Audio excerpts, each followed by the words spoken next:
सज्जनों, सबसे पहले मैं आपको बताना चाहता हूं कि हमारे सामने बैठे हैं साकेत अग्रवाल जी। और कल जब ये फास्टेस्ट फिंगर खेल करके यहाँ आए, वैसे ही भोंपू बच गया, खेल को ख़त्म करना पड़ा, आज यहाँ आ गए। अभी क्योंकि बात चली है शौक की, तो साकेत जी, आपका भी कोई ऐसा शौक है जो आप बताना चाहें हमारी जनता को? मैं वैसे हूँ मैं एक एचआर मैनेजर। पर मैं अपने फ्री टाइम में मेरा एक शौक है कविताएं लिखने का। जी। और इस मंच पे आने की इच्छा सर बहुत सालों से थी मेरी। तो आज मैं जब आप आया हूँ यहाँ पे तो मैं कुछ पंक्तियाँ लिख के लाया हूँ हाँ, उसके वाह, लिए। क्या बात है जी, ज़रूर। तो मैं बोलना चाहूँगा वो कि लेकर घर वालों के कई अरमान, करता हूँ मैं इस अद्भुत मंच को प्रणाम। कई चुनौतियों को किया है मैंने अब तक पार, अब बारी मेरी है, मैं हूँ हॉट सीट के लिए तैयार। वाह, क्या बात है।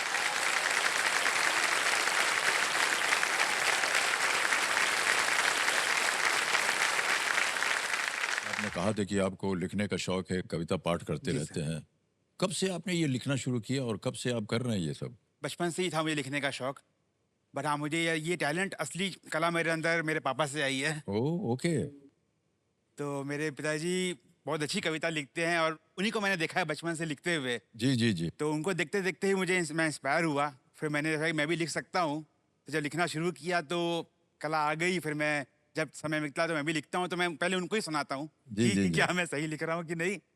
तो वो काफ़ी सपोर्ट करते हैं मेरे को इस चीज़ वाह! में। बहुत और अच्छी बात है ये। कभी आपने ये नहीं सोचा कि इसी को अपना करियर बना देंगे? एक ख़्याल आया था कि कभी एक मेरे हाथ में माइक हो, एक मंच हो, सामने ऑडियंस हो और मैं अपनी फीलिंग से अपने वाक्यों को व्यक्त करूँ सबके सामने। बट फिर सर लाइफ हैपेंस वाली चीज़ हो गई कि पढ़ाई जी। में घुस गए, फिर जॉब लग गई एंड देन धीरे-धीरे ज़िम्मेदारियाँ बढ़ने लग गई। बट हाँ, वो कहीं न कहीं फिर वो कवि बनने का ख़्याल कहीं पीछे रह गया। बट लेकिन इस मौके पे मैं एक गुलज़ार साहब की 2 पंक्ति बोलना हाँ चाहूँगा जी, सर ज़रूर, ज़रूर। कि बदल जाओ वक़्त के साथ या वक़्त बदलना सीखो, मजबूरियों को मत कोसो, हर हाल में चलना सीखो। वाह! क्या बात है।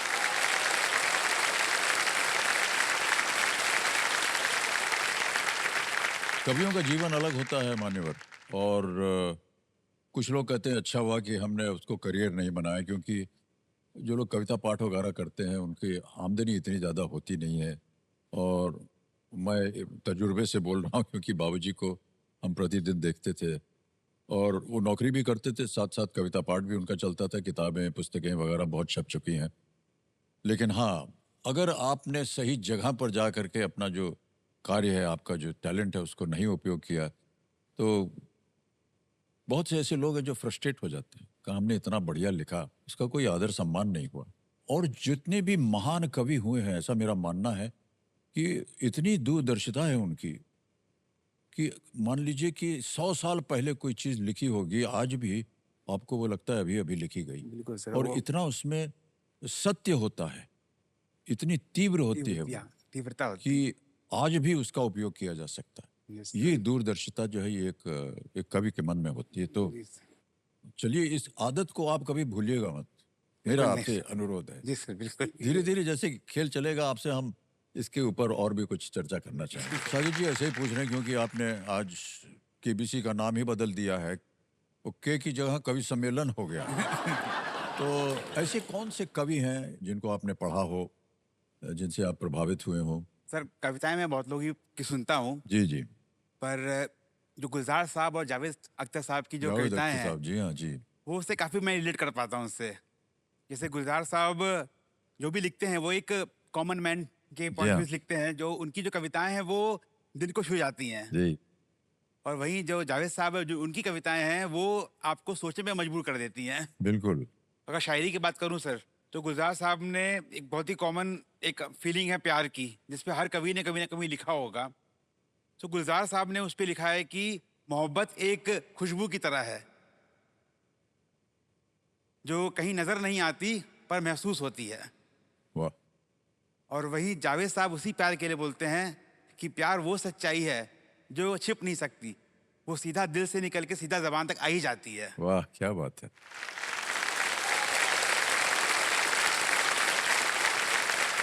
हमारे ज़माने के जितने भी थे कवि, जावेद साहब हैं, गुलज़ार साहब हैं, सब हैं, मजरूह सुल्तानपुरी साहब हैं, कैफ़ी आज़मी साहब जी सर। और साहिर लुधियानवी, जावेद अख्तर, इन सब की लेखनी बहुत ही सुंदर रही है। सर बिल्कुल, आपने जो नाम लिए इतने विख्यात जी कवियों के, शायरों के, उसमें एक शख्स के बारे में बोलना बहुत ज़रूरी है सर, जी जी मजरू सुल्तानपुरी साहब। जी बिल्कुल। सर उन्होंने ऐसी-ऐसी फ़िल्मों में गाने बनाए हैं कि वो आज भी एक कपल को वो इंस्पायर करते हैं, गाने गुनगुनाते हैं हम लोग जब उनके गाने सुनते हैं। जी हाँ। जैसे आप भी किस तरह, एक मूवी थी अभिमान मूवी, उसी मूवी का एक गाना है कि तेरे मेरे मिलन की ये रहना, क्या बात। नया कोई गुल खिलाएगी। जी हाँ। सर वो गाना सुनते ही वो एक अलग सा जोश, एक अलग सा वो आ जाता है कि एक प्यार के प्रति जी एक जी। फीलिंग आ जाती है सर।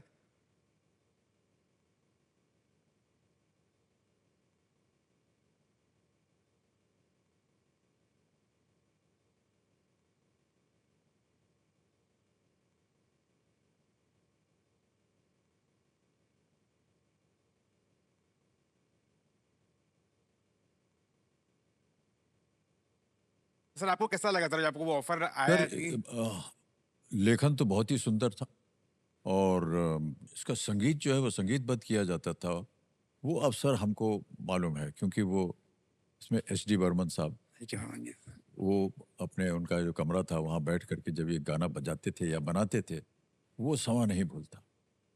और वो स्वयं गा करके जो धुन बनाते थे, वो स्वयं गा करके सुनाते थे, इतना सुंदर लगता था।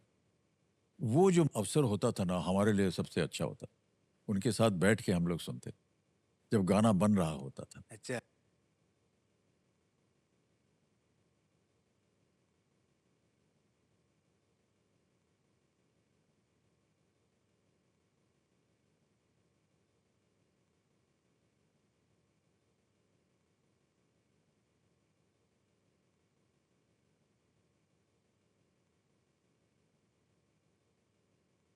कवि जो है वो अमर होता है, मान्यवर। जी सर। उनकी वाणी, उनकी लेखन हमेशा अमर रहेगा। हमेशा सर, जितने बिल्कुल। भी आपने कवियों का भी नाम लिया है, उनको आप कभी नहीं भूल पाएंगे। कभी नहीं नो सर, डाउट। बिल्कुल।